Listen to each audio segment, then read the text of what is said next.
Hey folks, welcome to Unqualified, the fantasy football podcast that's been getting absolutely obliterated on Dayquil. I'm so sorry. I sound like a half-dead dog. Don't be sorry for that. I'm here with Scott Johnson and Sean Brady. I'm sorry. I'm so sick. They're making me do this. I'm so sick, and they force me to do it every week. They have me chained to this desk. Hey, folks, welcome to Unqualified. All right, I'm doing it. I'll take it. No. When do you get a glass of water? Hey, folks, welcome to Unqualified, the fantasy football podcast that's been getting obliterated on Dayquil since 2017. That's our producer, Rob Diesendorf. He is gutting it out. This is Rob's flu game. He's delirious. This is Rob's flu game. He is deathly ill, yet he's still coming in clutch and producing our podcast. What are you doing? He's literally crying over there. You know, we're just going to try. Well, hope you guys ignore that. I'm your host, Sean Brady. I'm joined here by Scott Johnson, who's on the road out in Florida, Fort Lauderdale right now. And we got a very interesting Week 11 recap, Week 12 preview. This is a extra special week because it doubles as our Thanksgiving preview. A little bit of Thanksgiving theme later in the pod, but we'll let Rob recover over there. Scott, how was Week 11 for you? It was so, if you will. I didn't get a chance to watch too many of the games. I was a little busy in sunny Florida, but looking at the stats, it was another wonky week. This year's been crazy, but honestly, I'm seeing the AFC compared to the NFC, and the AFC is so much more clearly worse. So basically have the Pittsburgh Steelers and the New England Patriots as the top two. And it's kind of like the Eastern Conference in the NBA, if you will. Like there's two good teams, I like Cleveland Cavaliers and the Boston Celtics.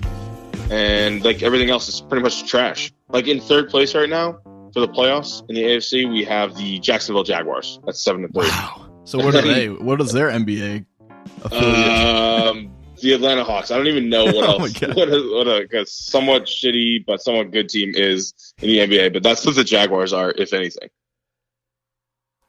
I'll take it. So wait, is New England like the Boston Celtics? Is that just because they're in the same area? Or is it... Yeah, I mean that would work, but I would say the New England Patriots are more like the Cleveland Cavaliers. Like they have a history of winning titles, and then the Pittsburgh Steelers are a little more looks like scrappier, a little more like blue collar, kind of like the Boston Celtics are right now. And have always been. And you got LeBron and Tom Brady both like eating like spinach and exactly avocado ice cream all the time. Yeah. Their stupid diets. Yeah, I like that. I mean, I've noticed a similar trend, and I think that the NFC, when we look at that, obviously this is like the Wild West of the NFL. We have so many good teams. The Saints and Vikings both with huge wins today over good teams. The Saints beating Washington and the Vikings beating the vaunted LA Rams. But even teams like Dallas, who's kind of like hanging in there with Philly right now on Sunday Night Football, and Washington hanging in there with the Saints. Like all these teams are good football teams, and adding them into the picture that already has the Eagles, the Rams, and the Panthers, the NFC is a toss-up. It's anyone's guess. For sure, I agree. It's kind of like the Western Conference in the NBA. Exactly. All right, so let's move into some Week 11 housekeeping. Let's go over some of these injuries, and there's some pretty big ones actually. Surprisingly, this late in the year. First, Jay Cutler suffered a concussion for the Miami Dolphins. Matt Moore stepped in, played well, just like I thought he would weeks ago, which, when he let me down. But Jay Cutler likely to miss at least another game, probably, just based on how concussions seem to work these days. And then this is a huge one. Chris Thompson, running back for the Washington Redskins, fractured his fibula, and he's going to have surgery, so that's pretty likely it's going to end his season. I don't see him coming back, especially if they're not going to make the playoffs. This is huge. I know you owned him at one point this year, Scott. What are your thoughts on Chris Thompson? Yeah, I actually sold him a little high a couple weeks ago for Tevin Coleman straight up, and it turns out that's going to be a pretty good trade now. Tevin Coleman's taking over that backfield, but Chris Thompson, that's a huge blow to that team, especially Kirk's value. I think he might take a couple of pegs down, still be a QB1. And then same with the running game there. Samaje Perine is pretty much the only healthy back, so they're probably going to sign someone, but he'll be maybe a running back 2 or a flex guy the rest of the way. He played pretty well on Sunday. Yeah, he had over 100 yards. Very intriguing option. I'm sure we'll touch on him at some point later in the pod. Another backup running back that had a great week, but is unfortunately also in this injury part of the column. Donta Foreman for the Houston Texans finally had that breakout game. He had a pair of touchdowns, but on the second one, he actually tore his Achilles. So that's a definite season ender. Really ashamed to see that because he's someone that looked like he could emerge as a pretty big fantasy factor. Kelvin Benjamin for the Buffalo Bills just kind of added to that nightmare of a day for that team. Had a pretty significant right knee injury, which I think is the knee that has hampered him in the past. So that's not a good sign at all. And then this is the last injury that I want to highlight before I throw it over to you. Marshawn Lattimore. I'm not sure exactly how long he's going to be out, but the Saints basically had to tear him off the field. So hopefully that's just a minor injury. But if it's major, I think the Saints D without Marshawn Lattimore, they're pedestrian at best. I think we saw Washington kind of throw the ball all over them. Marshawn Lattimore was easily the best player on that defense, and as a rookie, and without him, the Saints go from probably a top 10 fantasy defense to a team that shouldn't even be on rosters. What do you think about Foreman, Benjamin, or Lattimore? Any of those guys stand out to you? Yeah, Foreman was a pretty good handcuff at this point in the season and earlier in the season. So Lamar Miller now is definitely the guy and doesn't really have anything holding him back from a full workload. So that's good for Lamar Miller.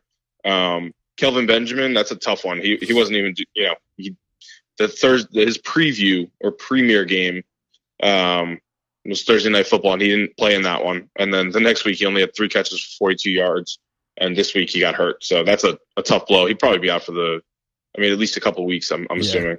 And that doesn't help that team at all, and especially Tyrod Taylor, who seems to regain his starting job. And then Marshawn Lattimore, I agree that the Saints defense yeah. Maybe we will. The Saints D, there might be a spot play here and there, but Kirk shredded them without Lattimore. So I agree, maybe a top 15 or 20 defense at this point, but that's a tough one because they were doing pretty well for a while. Before we move off the injuries, I just want to point out one thing. Sterling Shepard, Giants wide receiver, missed the game with illness. I'm going to contrast that with our producer, Rob Diesendorf. He's hanging in there. He's showing up, doing his job, even though he's sick. Sterling Shepard, I don't know if he had a migraine or if he's just sick. Get some Dayquil. Get some Dayquil. It will keep you running. Couldn't agree more. I'm doing my best over here. I've used most of my energy in the past 5 minutes trying not to interrupt this podcast. Oh, you can interrupt all you want. We appreciate that. All right, let's get into some blue chip players for Week 11, and this was a really good week for wide receivers. A couple of huge stand-up performances, and we're going to highlight 3 of them right away. In our Blue Terra Chip Players of the Week section, we're going to try to rank these guys gold, silver, and bronze. But these 3 for sure stood out the most to me.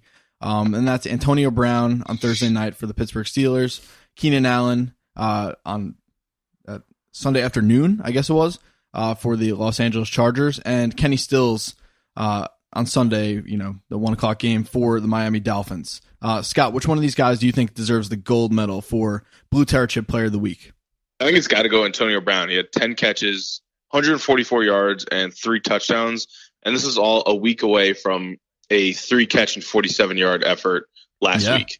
So, and a short week, Thursday night, he tore up the Tennessee Titans secondary like it was his job. And the coolest part was he was showcasing his whole skill set. So he had a big catch in the end zone. He leaped over a couple of guys and made a catch in traffic.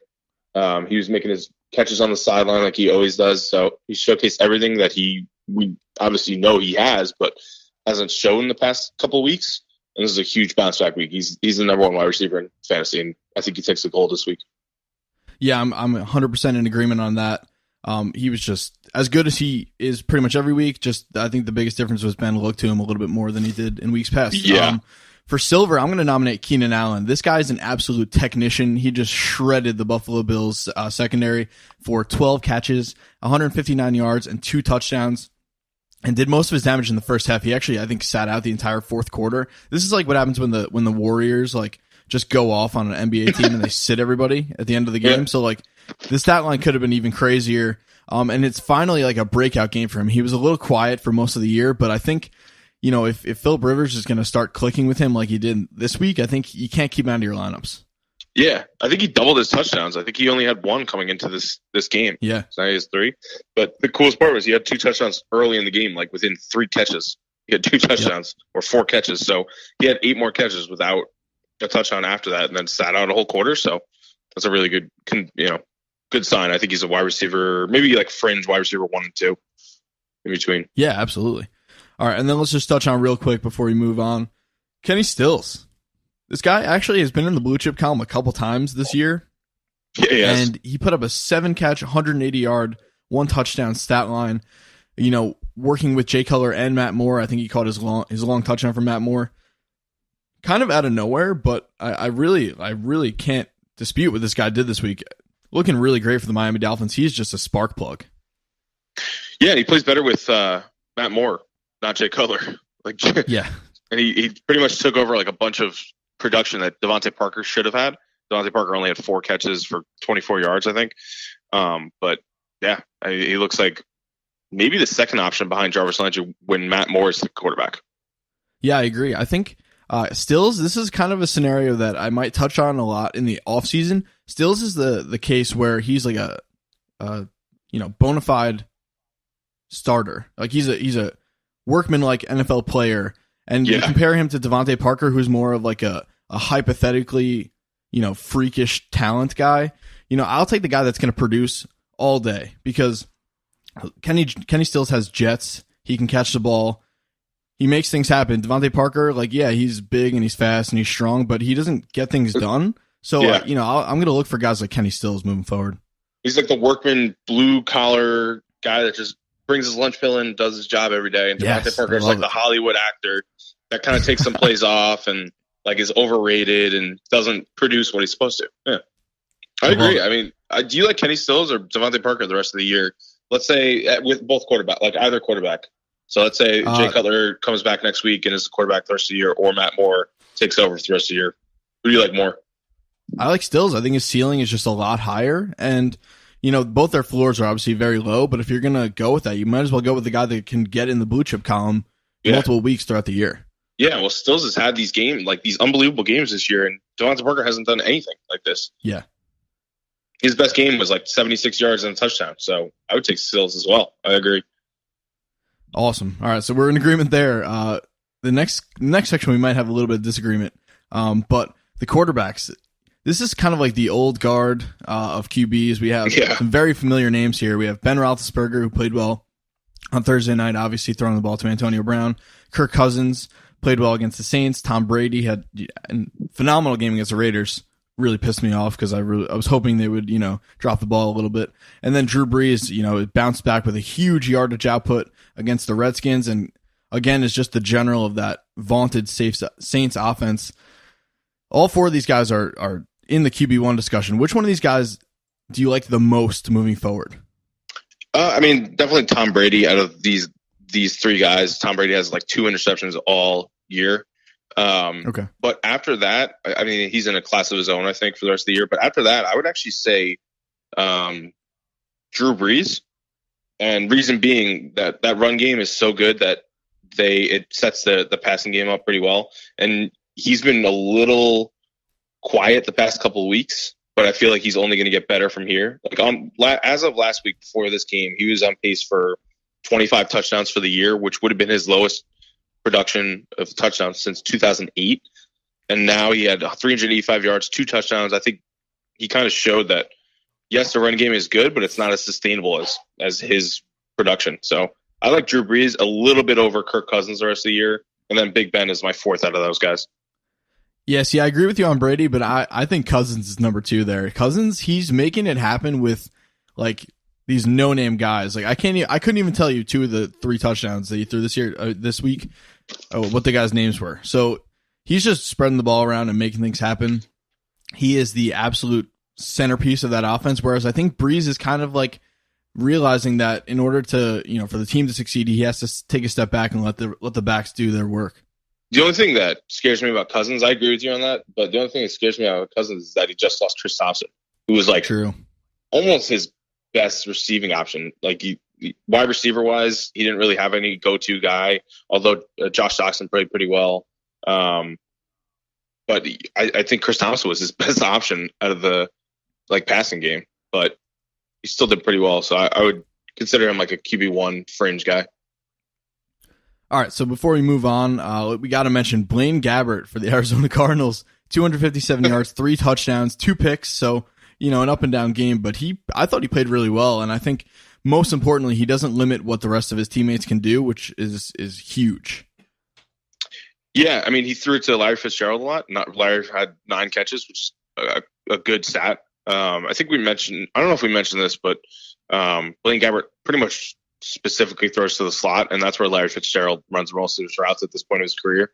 So if that continues, if Blaine Gabbert is still the quarterback, then Larry Fitzgerald shouldn't take any hits. The only guy that took some hits was in production was Adrian Peterson. He had another second bad game in a row. So I don't know if that's going to continue, but he's pretty much a matchup dependent running back 2/3 for now. But Blaine Gabbert played pretty well. I wouldn't pick him up, but the skill set players around him should do fine.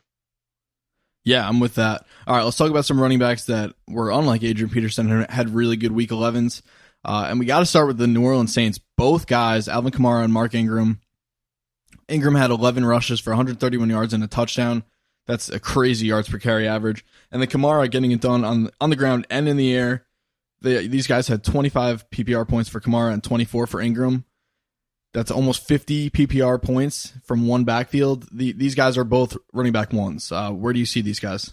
Yeah, I think Mark Ingram is the slight favorite for me, but even because he's getting more work, that's the only reason. But yeah. Kamara ripped off a huge gain. I think it was like a 50-yard gain or something like that. So he has big play potential too. I think Mark Ingram's a little steadier and he gets more work, so that's why I like him a little bit better. But yeah, I think these guys are both running back ones, and we haven't really seen any situation like that in a long time. Yeah. No, I completely agree. It's baffling to me, and I keep waiting for the shoe to drop, but it's not. I think this is going to continue for the rest of the year. And then 2 names that are kind of new here. I don't think either one of these guys have been on the blue chip list yet this year. Maybe on the Duds league. On the Duds list. Latavius Murray had 15 rushes for 95 yards and 2 touchdowns for the Vikings. That's good for 22 PPR points. And then Samaje Perine, 23 rushes, 117 yards, and a touchdown after Chris Thompson went down.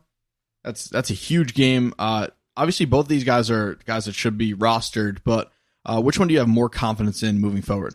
Perine for sure. He has no one else that's going to vulture carries.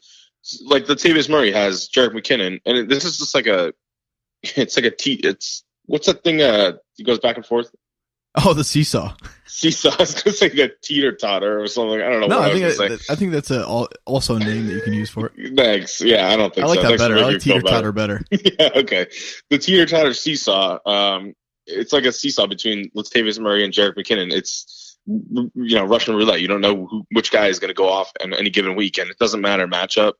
This week, Latavius Murray happened to get 2 touchdowns. So, I have both in one league that you're in. And I know for a fact I am never going to start one over the other. They're both going to be on my bench just so no one else can have them. That's great. But I'd rather have Perine, to be honest, because he's no one else vulturing carries, and he's probably going to be the pass catching back now with Chris Thompson out. Wow, owning both, sitting both, that's so spiteful. Yeah, I'm done with this stupid backfield. I hate it. It's so annoying. All right, before we move on to wide receivers, that he does shitty. Yeah, I know. You love McKinnon, and I think that's part of the reason why Murray is so frustrating. Before we move on to wide receivers, we got to mention again Donta Foreman, 10 rushes, 65 yards, 2 touchdowns. Had a really great week, but tore his Achilles. So I look forward to picking you up off the waivers next year and winning a championship with you, Donta Foreman. But for now, rest up for now. Yeah. All right. All right, so we talked about 3 wide receivers to start this section. Antonio Brown, Keenan Allen, Kenny Stills, but there's a ton of other wide receiver production this week. I'm just going to highlight 5 different guys. And actually, I'll do this. I'll highlight 3 and then 2 because I think they're grouped similarly.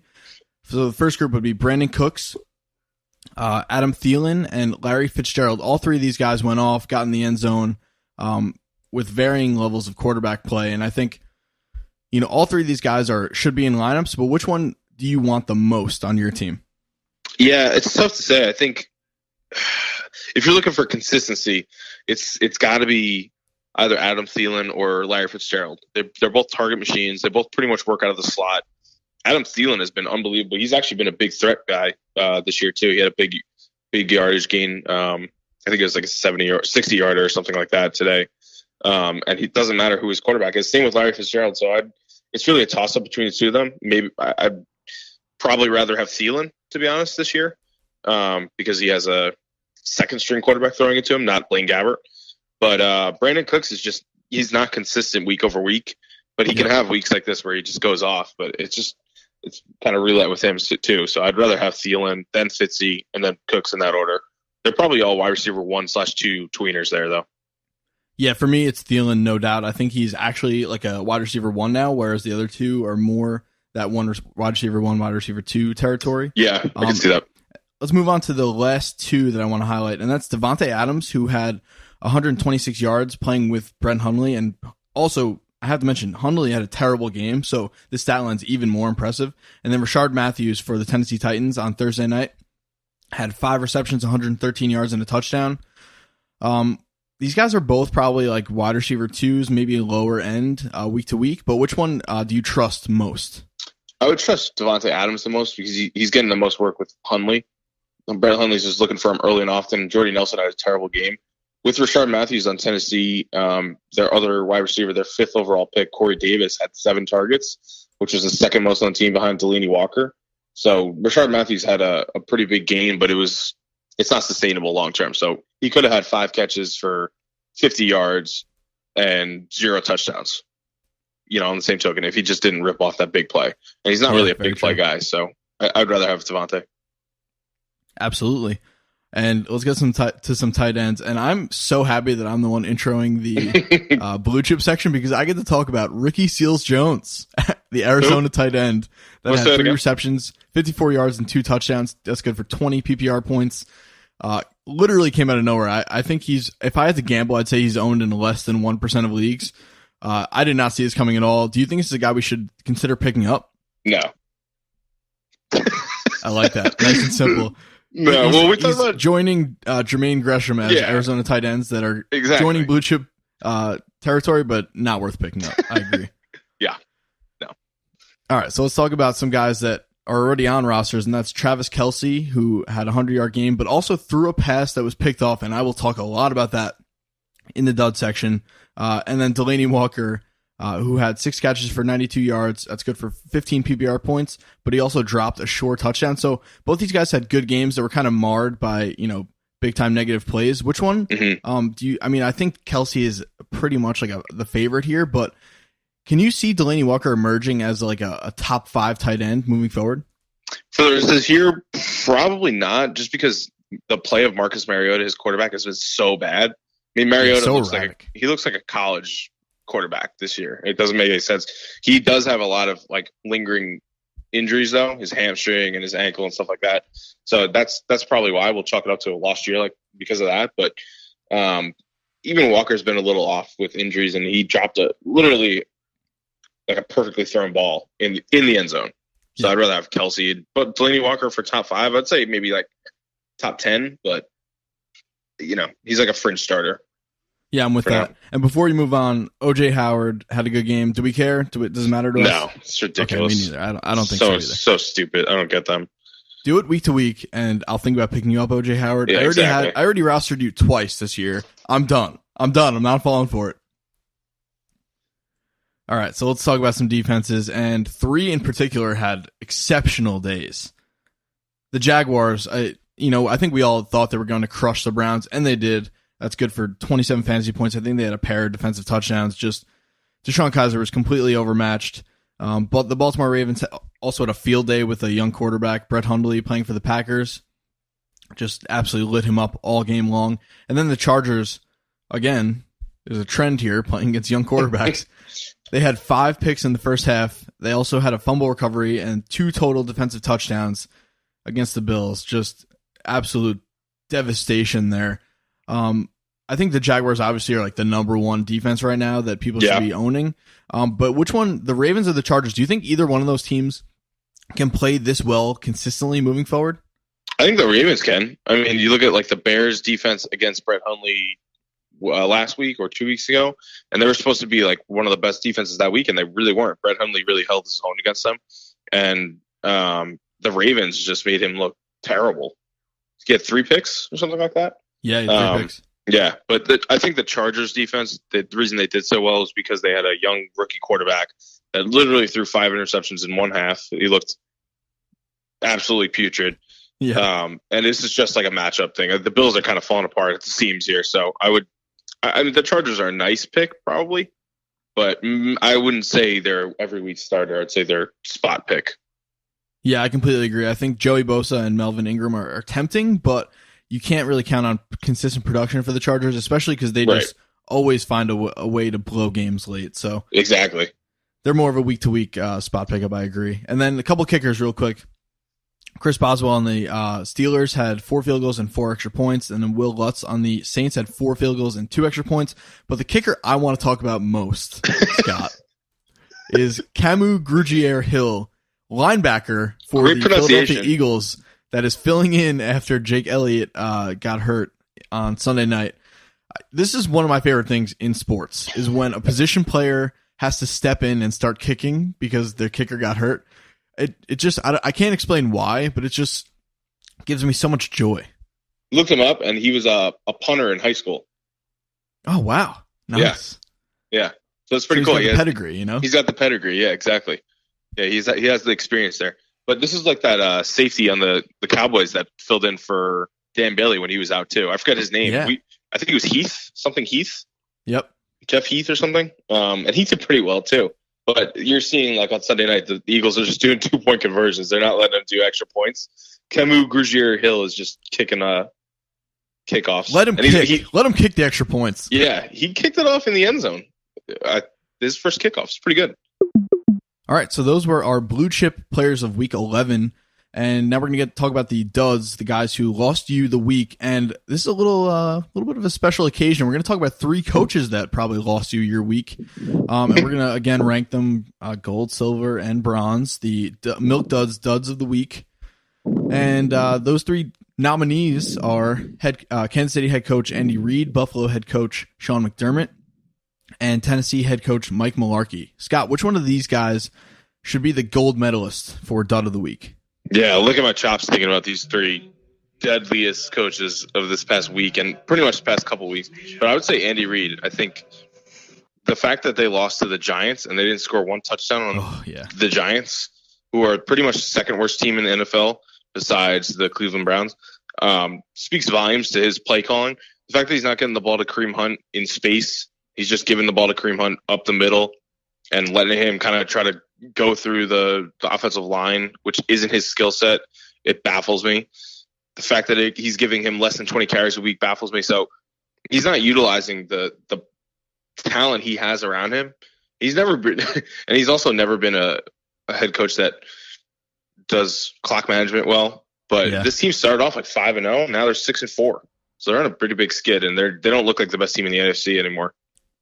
Yeah, I agree with Andy Reid being the gold medalist here for a couple of reasons. First off, this grinds my gears. This guy watches Shane Vereen of the Giants throw a pass that gets picked off by his team, the Chiefs, and then in the same quarter, or it might have been like the same half, whatever, less than an hour later, he has Travis Kelce throwing a bomb down the field that gets picked off. Like, Andy Reid, just watch the teams around you. Like, see what they do that doesn't work, like the Giants throwing a pass with a player that's not a quarterback, and don't do that. And then watch the teams that do things that work, like the New Orleans Saints using Alvin Kamara in space, and do some of those things with Kareem Hunt. It's very simple. Just, you don't need to you don't need to reinvent the wheel. Just see what works and make it happen. And stop making it so complicated. Yeah, exactly. He's just making everything complicated for no reason. I completely agree, and I think a lot of that has to do with, like, look at this creative play calling. No, just let your team work. Don't be cute. Yeah. Just get the ball to fucking Kareem Hunt. Absolutely agree. And this silver medalist might have been a gold medalist in a different week, but, Andy Reid just had to snatch that title. But the silver medalist, in my opinion, has got to be Buffalo head coach Sean McDermott, a guy that I really liked, in the beginning of the year, and I liked the way his team was playing, but he decided to bench Tyrod Taylor, his starting quarterback, put in rookie Nathan Peterman, who proceeded to throw 5 first-half interceptions against the Chargers. and his team just got blown out. And this is a brutal call by him. I don't know what he was looking at. His team's been overmatched the last couple of weeks. What do you think about that, Scott? Yeah, this is the most boneheaded move of the week. Andy Reid has been the most boneheaded coach over the past 4 weeks because of his non-usage of Hunt. But McDermott this week, what are you doing? 5 interceptions in the first half by Peterman. And also, let's talk about Tyrod Taylor. His QB rating has been a 91 this year. Good. He's a good player. He's 15th in the NFL in QB rating, and he's good. Yeah. He runs.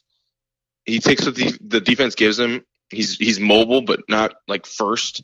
It's insane to me that they went with Peterman, and I'm glad they lost because of that. I completely agree. And let's wrap things up here.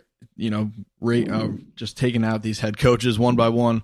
Tennessee head coach Mike Mularkey, who a man who is just, he just kind of looks like he's drifting through life, almost like he took NyQuil. I think Rob just took NyQuil. Rob, how you feeling? I feel like I died and was resurrected, but poorly. Oh, that's a great response. Somebody messed it up. That's a great insight into what is probably going on inside Mike Mularkey's head on the sidelines, because I don't know what game this guy was watching.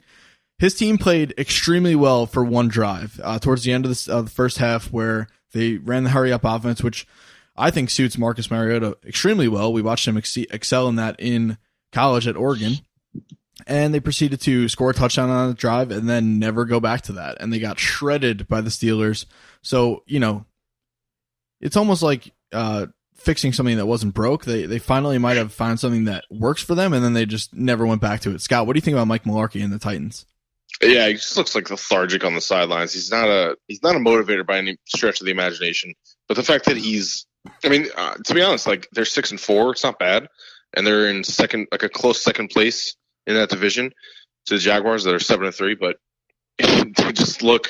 Mariota looked like a college quarterback. So I don't know if it's him, his nagging injuries, or the play calling that's getting away from him. But they didn't look good at all. They're not using their fifth overall pick, Corey Davis, either. So they're not using him well, at least. So I don't know. Yeah, just a very down week for these 3 head coaches, and it's kind of representative of how their teams have been trending the last couple weeks. So, guys, turn it around for us. Let's get this thing going. Let's talk about some quarterbacks. We already talked about Nathan Peterman, 5 first half picks, just completely overmatched in his NFL debut. I'm not going to pile on the poor guy. He had a rough week already. But Jay Cutler had a very Jay Cutler game with 6 for 12, 83 yards, a touchdown. But he also had 3 interceptions and got hurt, and that's just brutal. Brett Hundley also had 3 picks for the Packers. And then Alex Smith had 2 picks and lost to the Giants. So out of these 4 guys, are any of them rosterable? Maybe Smith at this point? Yeah, I think Smith is, but we're seeing him regress to the mean. Right? He was doing so well in the first couple of weeks, and that was when the team was doing well. That was when Kareem Hunt was doing well. So everything's just kind of snowballing now for them in the opposite direction. And he threw I think these are his first 2 picks of the year, to be honest. But he's a good bye week fill-in. He's not a QB1 like he has been this year. He's a QB2. I love that. I'm happy I shipped him off for Jordan Reed, even though Reed's been hurt. I think he might actually help me down the playoff stretch, whereas Smith, I think, is going to be on a lot of people's benches. Yeah. All right, let's talk about some running backs. It was kind of a pedestrian week for a lot of running backs. Not a lot of super high highs or super low lows, but a couple of guys that we have to point out. Kenyon Drake on the Miami Dolphins had 7 rushes for 4 yards, and this is coming after a couple of big weeks where he had limited touches, but still had a really nice output. And even worse, Damian Williams had a nice 69-yard run for the Dolphins, so not looking great for Drake there. And then Adrian Peterson and Doug Martin, these guys both had 14 and 19 carries respectively, but didn't even reach 40 yards. So do you like any of these guys moving forward, Scott? Yeah, I don't like any of them, to be honest. So one by one, Kenyon Drake and Damian Williams, their offensive coordinator, Miami's offensive coordinator, came out before this week and said, yeah, Kenyon Drake did well, and he's probably worthy of getting more carries, but he's not going to. Basically saying it's going to be a split backfield, and it really is. Logic. And and if you look at Drake, he's a big play guy. You look at Damian Williams, he's the pass catching guy. They're very one dimensional. Same with Adrian Peterson and Doug Martin on the other side of the ball. they're pretty much the first and second down backs, and that's it. They don't catch the ball out of the backfield. Again, one-dimensional. The defense knows what they're doing. I'd rather have Adrian Peterson over these other three guys for the rest of the year because of his upside. And he's had 2 good games this year, and he has that backfield to himself. But I don't feel good about any of these guys. Adrian Peterson is a spot play running back 2, and he's the best out of those 4. The other guys are flex guys. Yeah, I agree. I think most of those guys belong on the bench, and don't feel great about any of them moving forward. This guy is, again, it's kind of depressing to see him on the list, and I'm going to start the wide receivers here. Jordy Nelson, 2 catches for 24 yards, no touchdowns on 6 targets. He's really fallen out of favor with Aaron Rodgers out, and Devontae Adams has really emerged as the Packers' go-to receiver, which is just kind of like a disheartening thing to see. What are your thoughts on Jordy? Yeah, he's had 21 targets the past 4 weeks combined. That's it. 21 targets, not catches. Yeah, he's a bench guy. He's like the last bench guy on your team. I wouldn't drop him even in redraft leagues just because he's so talented, but I would put him squarely on my bench and not really move him there unless he has like 3 good weeks in a row, which at this point in the season is not likely. Yeah, absolutely. Another guy that's kind of in the starting discussion, or at least was to start the year, Golden Tate had 3 catches, 32 yards, no touchdowns on 4 targets.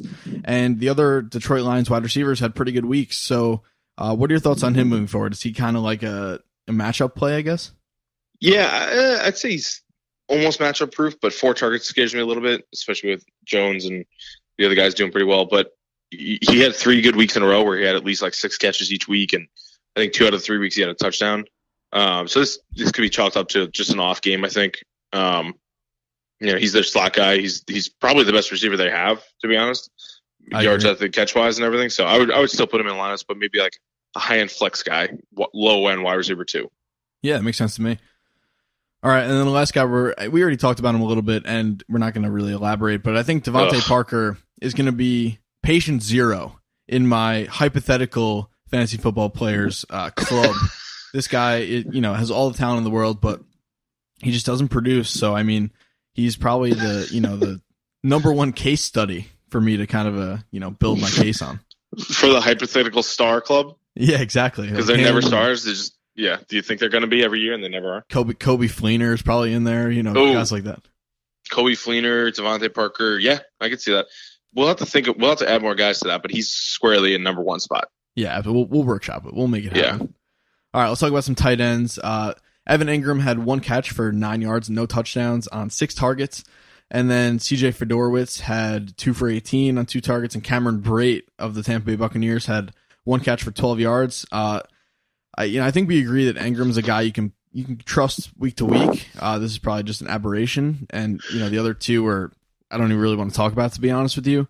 But, what led to this game from Ingram? What led to this fantasy donut? I don't really know. I think, 6 targets is pretty good for a tight end, but we were expecting a lot more from him. He's pretty much done consistently well all year. As a rookie tight end, that's pretty impressive, but maybe this is a rookie blue kind of game.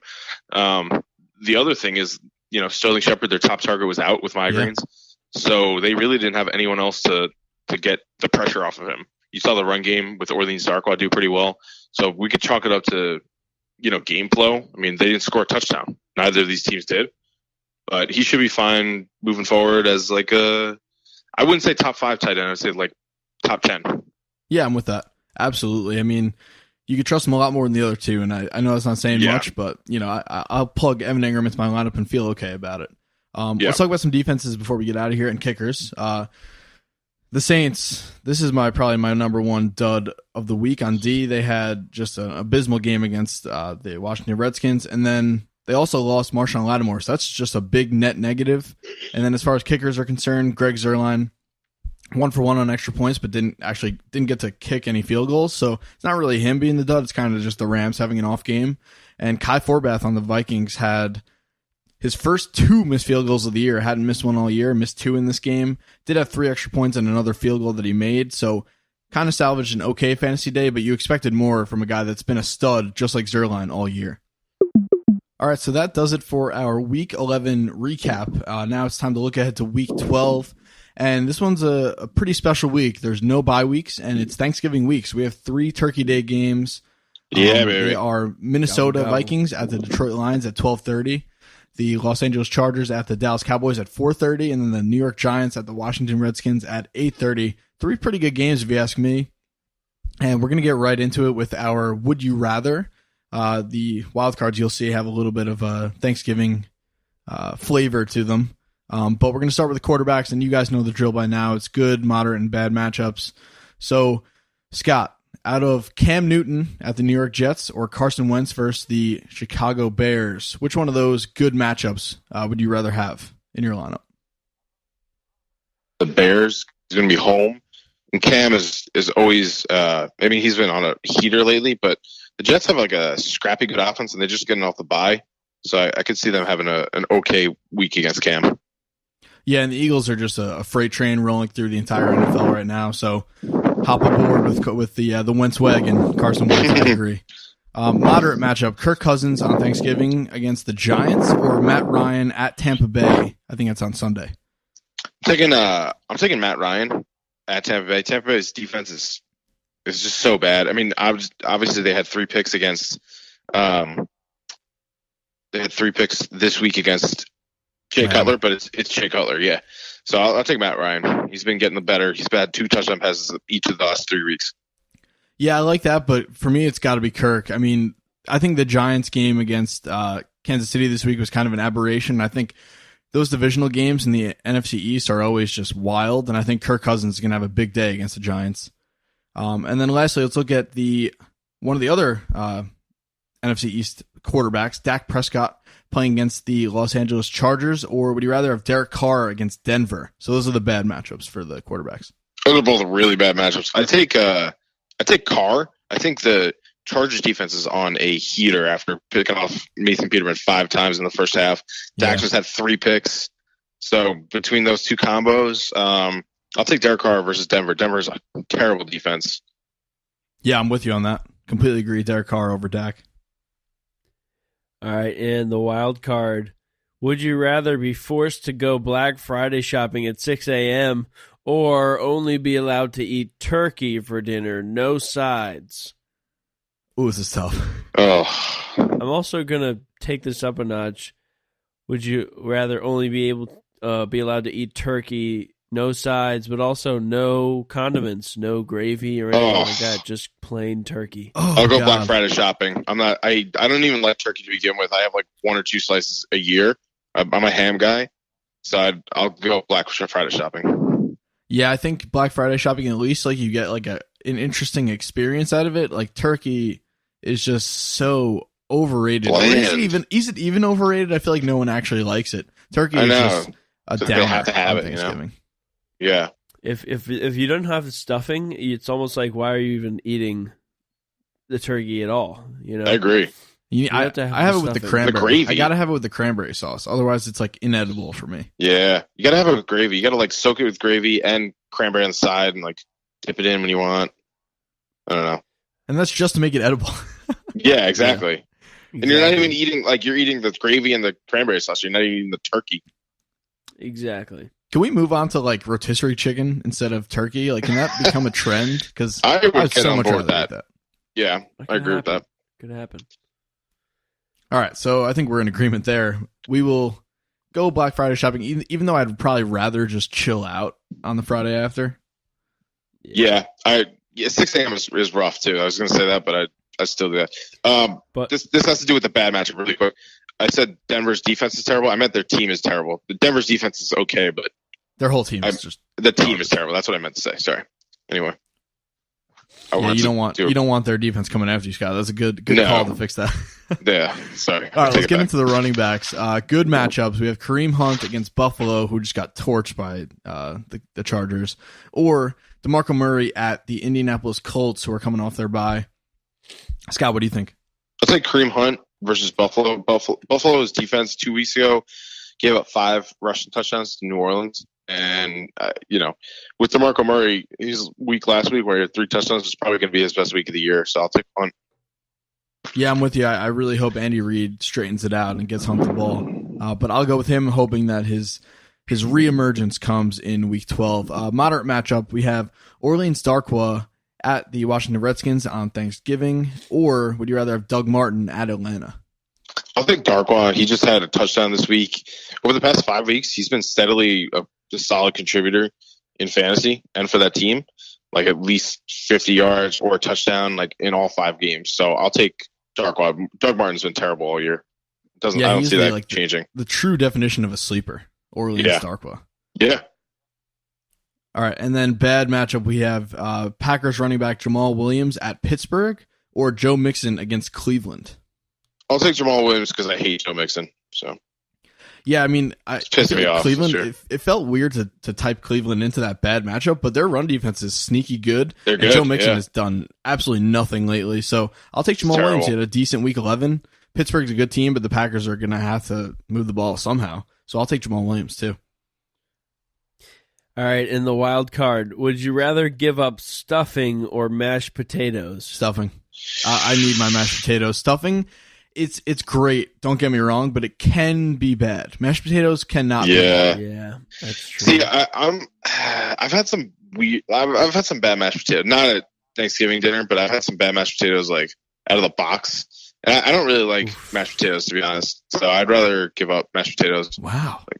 Yeah. Wow. It's a tough decision for me because I really love stuffing. They're both staples. Yeah. But I agree with you, Sean. Like sometimes there can be bad stuffing, but I mean, I don't know how to even interpret that. People put like cranberries in it and stuff, you know? Yeah. It's just doing too much. I just want that salty, delicious, moist stuffing, you know? But I can't even decide. It's got to be good stuffing if I'm going with stuffing. If it's bad stuffing, I'm going to be pissed off. So, like flavor-wise, like stuffing tops mashed potatoes for me. Okay. Yeah, I like that. But mashed potatoes, that consistency, is always man. A solid option, though. Yeah. All right, so I think we're kind of split down the middle on that one. Yep. Those are, I think, the top 2 Thanksgiving side dishes. I think we can all agree on that, though. I agree. Yeah. Yeah, sure. No, I like yams. On, give it to me. I like stuffing and yams. I don't like mashed potatoes. Yeah, that's true. Like sweet potatoes, we gotta have the marshmallows. in that's there. the big 3. And cranberries. Put cranberries in there, and like, yeah, that stuff's good. Brown sugar. Little brown sugar. Oh my god. Damn, those are the big 3, about absolutely. I know. All right. Well, I can't wait for Thanksgiving. Thanks, guys. I appreciate it. All right, let's talk about some wide receiver matchups. The first pairing good matchups is Stephon Diggs at Detroit or Jarvis Landry at New England. Landry at New England. Diggs has done nothing the past 2 weeks. Yeah, and we've seen Thielen just emerge as the guy there. So I think Diggs now is probably like a low-end wide receiver 2. Landry had a pretty good week 11, and New England is still not great on D. I know they played well against Houston, but especially not in the slot. Yeah, they just haven't against Oakland. Oakland. Yeah, but still, I mean, I'll take Landry. I like that, especially on a nice festive week. The Dolphins are kind of a roller coaster of emotions. I'm with that. The Dolphins are buzzing. Matchup: Robert Woods against New Orleans or Rashard Matthews at the Indianapolis Colts. I'll go Woods versus New Orleans because they're home. I feel like they just got embarrassed by Minnesota. 24-7 they lost, and that's not going to continue. New Orleans had a pretty shaky game this week. They almost lost to Washington. So I feel like they're due for a loss sometime, and I feel like it comes this week, and I think Robert Woods is a big part of that. So I'll take Woods. Yeah, I mean, I'm usually wrong when I think a game's going to be a shootout, but I think the Rams versus New Orleans is going to be a shootout. With my luck, it'll probably be like a 10-7 game, but I could see a lot of points being put up, and I think Robert Woods is going to be a big part of that action. You know what's interesting about these two teams? They always had, actually they're opposite, but they both have shored up defenses. New Orleans and the Rams. They both did badly this week in week 11, and they both have good offenses, like with good run games. It's pretty interesting. They're two very similar teams. That's going to be a really fun matchup this week. Honestly, outside of the Thanksgiving games, that might be the number 1 game I'm looking forward to watching. I agree. So let's finish it up with the wide receivers. Bad matchup: Larry Fitzgerald against the really tough cornerback tandem of the Jacksonville Jaguars, or Devontae Adams at Pittsburgh. I'm going to take Larry Fitzgerald versus Jacksonville because Larry Fitz lines up in the slot most of the time, and Jalen Ramsey and AJ Bouye, the 2 top cornerbacks on Jacksonville, are the outside guys. So maybe they'll line up in the slot, but they're not as adept at that position. It's a totally different position on the outside. So I'll take Larry Fitz. He's been unbelievable this year. Yeah, I feel like Jalen Ramsey might follow Larry Fitz around, but Possibly. I feel like Jalen Ramsey, the way he plays, he like tries to get in people's heads. I feel like that's impossible with Larry Fitz. Like Jalen Ramsey is just going to bark at him, and it's literally not going to affect Larry Fitz. So I'll take him, even with this bad matchup, because I think the Packers just they're not a team you can count on week to week. Although we didn't think AJ, like when you think of hotheads, you don't think of AJ Green, and Jalen Ramsey got under AJ Green's skin. I think Larry Fitzgerald is on a different level than AJ Green. He's so much I older agree with you, though. Yeah, he's wise. Yeah, he knows what he's doing. Yeah. All right, and the wild card. Would you rather have a hyper-politicized conversation with your uncle for an hour at Thanksgiving dinner, or be forced to eat only fruitcake for dessert? I'm taking the politicized conversation for an hour because it's just an hour. You got to eat just fruitcake for dessert. That sucks. I want some. I don't like pie that much, but I want some apple pie. I want some ice cream. I want some cookies. I'm not eating just fruitcake. Yeah, I mean, like, you can't just have fruitcake. Like, as you could put almost anything as an alternative, but like, you got to have like, some people make like a chocolate like pudding pie, which is just delightful, and you got to have the apple pie with vanilla ice cream. That's a staple. That's almost as important as stuffing and mashed potatoes. So I'll take the hyper politicized conversation. Yeah, I think there's. Fruitcake sucks too. Fruitcake is terrible. Yeah, fruitcake sucks. Why is that even a thing? The key to having that politicized conversation with your uncle is to just agree with everything he says. You're gonna smooth sailing through that. You just I love guns. Death penalty, all for it. Let's do it. Yeah. And that's the only way to get through that conversation. I will do that. I'll stick it out through that conversation so that I can have some banana cream pie for dessert. Oh, that sounds delicious too. That sounds good. My favorite pie. Wow, that came out of nowhere. I didn't even consider banana cream. Yeah, I've never had that. I gotta get someone in my family to make one of those. Oh my god! Maybe your uncle. Yes, you do. If you don't have it normally, you need to have it. It's so good. Real quick, can we talk about fruitcake for a second? Why is this a thing? Like who? So what is it? It's just like a weird like pastry type thing with like random fruits baked into it. But like, why? Gross. Who wants it? Like, I feel like it's like the one thing that people like give each other around the holidays that like gets either regifted or just thrown in the garbage because no one actually wants to eat it. God, like a too bunt, dense. What a or waste. like a bunt cake, like a bunt cake. Like a fruit cake or a bunt cake is something you give to someone that you don't really like. It's just super dense, and I feel like it's just like one really, really old inside joke because I feel like back in the ancient days, somebody made a fruitcake and it was so bad that like everyone else was just passing it around like, oh, this thing fucking sucks, and like it just was passed down through history that like that's what you do with fruitcake, and like now nobody can even retrace the back to the origin of that joke. I agree. Wow. Yeah, that's my theory. I kind of like that. To our listeners, you're welcome. You're learning something every week here on Unqualified. Every week, always be learning. Let's talk about some tight end matchups. The first one's pretty interesting because it's got a guy we haven't seen a ton of this year. Jimmy. Well, I'm going to start with him, obviously, after saying that. Greg Olsen against the Jets and Jimmy Graham against the 49ers. Who would you rather have this week? I'll take Graham. It's a pretty good rivalry, San Francisco and Seattle, as bad as San Francisco is this year. But Greg Olsen, like he's just coming back from injury, a big injury. I did pick him up in one of my leagues, but I don't think you can rely on him yet. I don't know. For me, the Jets are a pretty feisty defense, but they are terrible against tight ends. It's true. I'll roll the dice on Greg Olsen this week. I think I'm willing to deal with a possible slow week coming back from injury, but the upside's huge there. So give me some Olsen. All right, let's talk about some moderate matchups. Austin Hooper against the Tampa Bay Buccaneers or Jack Doyle against the Tennessee Titans. I'll go Jack Doyle versus the Titans. You just saw Jesse James on Pittsburgh score against the Titans as their tight end, and Jack Doyle had a bad game week 10, and they just had a bye, so you have to think they'll figure it out. and Jacoby Brissett will come back from his concussion, and I think they'll figure it out. Yeah, Doyle had a really nice stretch of games like heading into that bad game, so I think he'll reemerge as like a, maybe not a top 5 tight end, which he was at that point, but definitely a top 10 guy. Hooper, I'm not sure, is there every week, so I'll take Jack Doyle as well. Bad matchup: Austin Seferian-Jenkins at Carolina or C.J. Fedorowicz at Baltimore.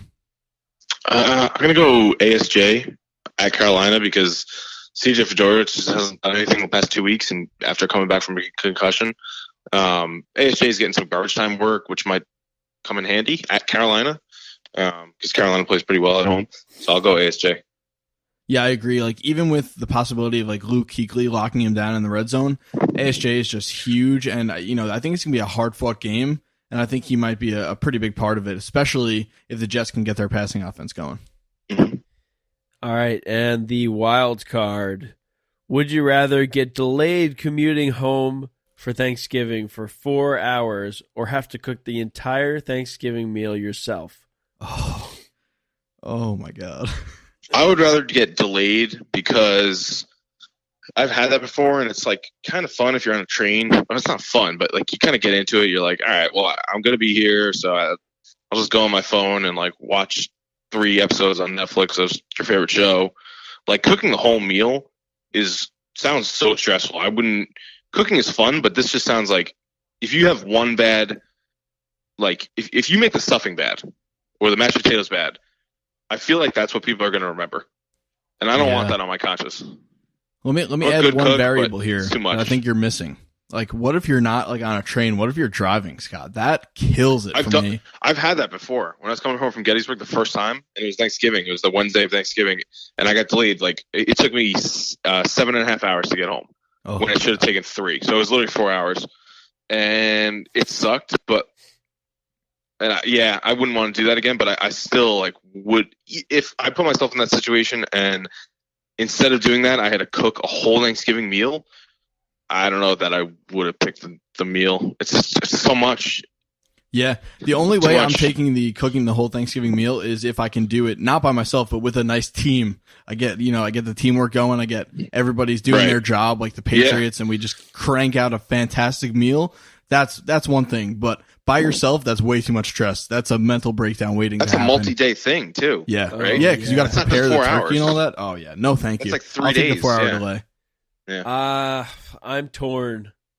I have a burning hatred for commuting in traffic, but at the same time, if I had enough time to prepare the meal, I would do it gladly. I don't like to be rushed, and if I were to be rushed, you're always going to be rushed though, because all those plates are coming out at the same time. You got to have everything ready at whatever time your family's eating. So and this includes dessert. I mean, I know a lot of people like bring dessert, but you got to cook something for dessert. Yeah, the whole Thanksgiving meal yourself. The whole thing. It's going to be a hassle, but as long as I have time, I'm okay because I actually like cooking. But I would rather be in the comfort of my own home cooking than sitting in traffic with a bunch of people I hate. For sure. Only 4 hours. It's only 4 hours. It's a great point, but I'm still taking the commute because I think it's just so much stress preparing that whole meal.